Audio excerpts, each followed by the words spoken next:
ukabushira mu mutwe no nawe uvuze ngo Imana izogufasha atamipango ufise urumva ko ububeshi ahubwo ushobora kubishira muri process ukavyemeza ati hari ibyo kurakora wipfuza kuzabana n'umugore so ikibazo dufise uzomutwara cyane iyo ni indoto ya buri muntu wese nta muntu atifuza kubana n'umugore kiretse ari umuge niwe wipfuza kubana n'umugabo wifuza kubana n'umugore Ego nshuti bakunze muri komora kurikana ibiganiro vya UBM ndabaramukije huno ni Eric Nyandwi kaba musanzwe munzi kari jende bashikiriza kino kiganiro uyu munsi tuza kuganira ku kintu kidasanzwe ikintu cy'ugwaruka rw'abarundi bantu muri Tazumwe za Amerika ukuntu usanga rusha gufekinga ubuzima urugero ugasanga berekana ko bafisa amamodoka ko bafisa amazu ko bafisa ibintu bizimvye gusa babyerekana kuri social media ariko wabiraba ugasanga siko bimeze no munsi mutima wacu aza kubibwira reka ubwamere ndamuramutse yongere abibwira uwo ariwe ndakuramukije komera Eric Nyandwi kwizina banyita Chiza Damien Joseph nk'abantu murundi yatuye muri Texas Dallas ndabona imeze neza yes niko nama kubanzi hose murantahura wambari yangaye bro ngibeje amajana 5 cyane ko mbona ni ibintu bidasanzwe I think kwambara ni ibintu biva mu mutwe no kwambara neza amahera aragenda ariko sinova ngo ni meshi cyane gose yikirengera ariko nanje n'ubuntu asanzwe abegwa nisho kintu sari kintu twashitse kubaza no munsi ugwaruka rw'abarundi rushaka gufekinga ubuzima bwabo kuri social media ugasanga ibintu berekana kuri social media ariko mwahuru ugasanga siko bimeze wowe ukivuga iki ku ruhande rwawe nkuko usanzwe ubibona cyane no kubwira nuko hano muri Amerika ubuzima bwose umuntu ashaka kubaho arashobora kububaho ubu buzimvye bubu buri hejuru y'ubuzimvye urashobora kububaho ariko uko uvyemeza abantu ni kubayeho canke uko uri muri twara ni kubayeho ariko nawe uramaze kubona yuko abantu bafekinga ubuzima atariko bimeze ubona ahantu ariko mwahora ugatanga ukavuga ati what ati ni wa muntu nabona yes beshi cyane gose beshi bumurengera the thing is for example hano muri Amerika urashobora kurenting imodoka ese ndagenda rentinze a Ferrari Maserati you know those luxurious car iyo yose ndashobora kuyirentinga we waje kundeba cyangwa arahanduza guhurira nkaza ndayifise so urashobora kwibaza ni wanje kumbe na rented bro so utanzi ntushobora kumenya uwundi we ariko mu bisanzwe abantu beshi cyo kiyongeso barayifise kandi si byiza gufekinga ubuzima si byiza ukabona nkuko karorero ese abonye afise nk'amajana 3 ukabona gihugura nk'ikirato cy'amajana 2 cyaje nasigaranye nayo ukabona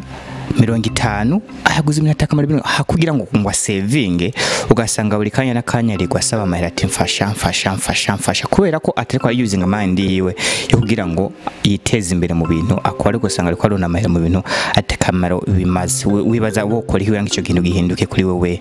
hari cyubona wo suggest wogira ntubwira abantu kugira ngo bahinduke byose ni mu mutwe kandi ibindi ni society turimo abantu benshi bafise something to prove so if you dafise ikintu cyo guprovinga ibyo bintu byo kujya kwiyica ugura ibintu bizimvye uzambara umunsi umwe ibiri kugira wirate kuri naka uzosubizayo ntubikora ibyo bikonova ko ari mu mutwe kandi n'ubujuju bwishi and ikindi kintu ni background y'umuntu yakuriyemo kubera ko tumaze gushika hano muri Amerika abantu benshi twibagiye ngo turangana ariko ntitungana gute nawe igituma tutangana ndaguha karorero urabona umuceri wo mu Burundi n'umuceri wo muri Tanzania yose irera urayibona ko yose ariko ni consuma amazi angana kandi ntiguga igiciro kimwe n'akanovera si kamwe so uyishiza ahantu hamwe ukavuga ngo uyu n'umuceri bose bazava ngo n'umuceri ubizi ni wabimenya ubwo rero bitandukanye hari abarundi hano bashaka gutahura neza bagatari turi hano ariko twese ntitungana ushatse kuvuga iki muri rusange ko hari abantu bafise ubuzima buri expensive gusumvya abandi cyane hari kosa hari bariko bara fakinga nabo kibaza ntimungana kumbure cyane we gire cyuvuze it's all about class nova ko ari all about class so umuntu yavukiye muri lower class nuwavukiye muri ntuzeya muri higher class so uje ari muri higher class ni gake a trying ibintu bidakenewe ariko ujya yavukiye hasi azokwama ashaka gukora ibintu biri extra kugira yereka bajya bari hejuru ko abaruta kumbe bajya bari hejuru ntibanakeringa kandi n'uyu ari hasi ntiyarakwiye gukeringa n'ibyo bintu yarakwiye kwiyubaka akiduza ahasigaye abantu bakavuga ati yes ujya mwana yariyubatse atarinze kuza kutwemeza kubera ko abantu benshi turamaze gutahura ibyo bintu so hano muri Amerika ndashobora kuba ndimo ndapfa inzara yanyishe urumva mugankemeza ko abantu atakibazo na kimwe mfise so iyo migenzo rero ni y'abantu bakiri hasi mu mutwe yamusanzwe ikintu yari ciza kiribonekeza nta mpamvu zo kwirigura agenda wemeza abantu nko akundi wowe uri muri marriage ubanye n'umugabo wawe neza atakibazo nta mpamvu zo kugenda kuri social media ngo werekane yuko atakibazo cyari yuko muri happy kandi mu nzu hari ikibazo bisanzwe ibintu biriboneka si ngombwa ubivuge si ngombwa werekane yuko uru abantu baravyibonera ariko kandi tugiye kuri ico nyece ku fake ubuzima niho I think n'abahungu benshi babesha abakobwa kubera ico kintu sinzi ko maze kuyibona tuvuge muri mariage zitanu canke zitatu zabo bantu bahendana yo bamaze gutorana nizihe zimara umwaka canke imyaka ibiri zose zija zisambuka kubera ko umukobwa amaze kugera muhira akabona bya bindi wamwemeje ntubifise of course aritahira biba bihetse abanyeshuri bakunda kuvuga ngo you ain't shit so abamaze kubona kuri full of it uri fake warabeshe so acha yitahira ucu usanga rimwe rero bajyana ibiki n'ibiki ibibazo muri marriage bihera ngaho kubera ko umuhungu yabeshe umukobwa afise kintu kumure yashaka gusa kumwemeza kugira ngo mukunde ariko we ntavyikora none oya reka nje ndakuze ndi mutama enda urasuragira research urebe jaho nkomoka then kandi urabona ndi umuntu w'igikundiro nkundwa sino kwirwa mbeshe nde kandi abantu bankunda oya natwe dukunda umuntu avugisha ukuri ndibaza ntuzobesha abakobwa ba ariko ivyo ubona ko afise abana benshi Rike chegazo naenda kirindire ndabizi kuza kubimbaza afise abana benshi bimeze gute canke wemera bake kuva kunemera bake mfise umwana umwe w'umukobwa and I love that baby girl. I love you. So ndamukunda cyane rwose n'umwana umwe Imana yarampezagiye so and ibyo bavuga ati office abandi bana n'ubeshi n'umwana umwe gusa oya nta nivyo ndumva gusa nibijya abantu urabiza abantu bavuga amajambo menshi gusa n'uwo bitangura nawe cyo bari kinyoma n'umwana umwe kandi n'umuhezagiro cyane kuri jewe ariko none kuki mutabana na nyina w'umwana vyavuye kuko abantu mu migenzo y'Ikirundi tuba twumva ko umuntu atenda nk'umukobwa atuza kumutwara kuko iyo uraranye n'umuntu nuko kumuri bumukunda vy'ukuri utaba ushaka kumutakariza umwana vyavuye kuki mutabana ntabwo mukeneye cyane ntagukeneye wotanga intuzenya umuco kuri ico kintu ko ni benshi batenda abakobwa hano tuzi b'abarundi ariko gasante babatwaye nawe niko bimeze cyane no Jessica bimeze siko bimeze umuvyeyi mugenzanje ndamwubaha ndamukunda nawe arabizi and sukuvuga ngo ntitubana jewe nawe turabantu babiri twese dushaka ineza ku mwana wacu so kuba tuvyaye umwana ntibisigura ko cha twihuta tuvuga ngo tugiye mu ntuze mu byo gutorana mu gihe tubona ku mwanya wo kwitegura utarakwira neza kubera abantu benshi iryo kosa bararikora bakaca birukira abona umengo ibiragize ibiki n'ibiki ati yubatse atabanje kuvugana na mugenzi we ngo bamenye ico bakeneye muri kazoza nico bategerezwa gukora nico gituma ucubona abantu benshi batandukana vyihuta birirwa barajyana canke birirwa mu nduru abandi baricana so baricana no kwicana so jewe rero nawe turabantu babiri twese dushaka kazoza ku mwana wacu so nico gituma keshi nico gituma wumva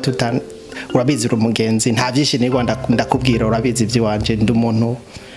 ariko ni muzobana muri future umupango w'Imana so ni ibintu Imana ipanga kubw'iwanje Imana icitegura kizobe oya hari Imana musanzwe ifashe wifashije no munsi ntoje ngaho kagarama ukavuga ati nk'akarorero nk'umukobwa ashaka umwana akacekera ngakavuga ati umwana hano vyabaye kuri Bikira Maria wenyene niko bamyita kuri Maria niho vyabaye muri no misi ntibizo Mwene misi nibizo. Nimbukeneye umwana rongorwa cyangwa urayandi umugabo Imana guhezagira. Nibisanzwe Imana ihezagira umuntu bivanye. Bisabwa nawe ugira icyo ukoze kugira Imana guhezagire nico kintu. No munsi uri umunyeshuri ntiwaje ngaho ureke kwiga ugende hajya ugiye gukora testing uzayipassing. Bro, ntuzayipassing. Tuzaguteza kwiga ukabishira mu mutwe no. Nawe uvuze ngo Imana izogufasha atamipango ufise urumva ko ububeshe. Ahubwo ushobora kubishyira muri process ukavyemeza ati hari ibyo kurakora wipfuza kuzabana n'umugore. Se kibazo dufise uzomutwara cyane. Iyo ni indoto ya buri muntu wese. Nta muntu atifuza kubana n'umugore. Kietse ari umuge. Niwe wifuza kubana n'umugabo. Ifuza kubana n'umugore. And ibyo ni bijya bintu bavuga ko biri personal. Ikibi kiba gihari ahantu ni hajya usanga umwe muri abo babiri yidoga. So ku ruhande rw'iwanje sinidoga kandi nawe ntiyidoga. So nkuko nakubwiye turi abantu babiri bashaka kazoza ku mwana wacu. So ntidukora uri umwe kuri umwe. Ni team turakorana n'umuntu dukorana kandi twumvikana arabikunda mu. So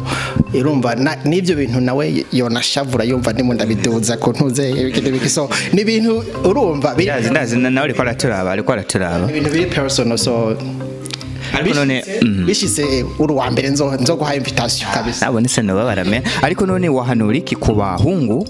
umungu aterinda umukobwa agaca yigira nko kumengo sindabibazwa agaca avuga ati wari ujya munsi gusabira heze nta kwitaho umwana nta na kimwe akora agace yigira ho kwanza uritaho umwana bwa mbere wanze wishira kino kibazo umwana wanje nturamubona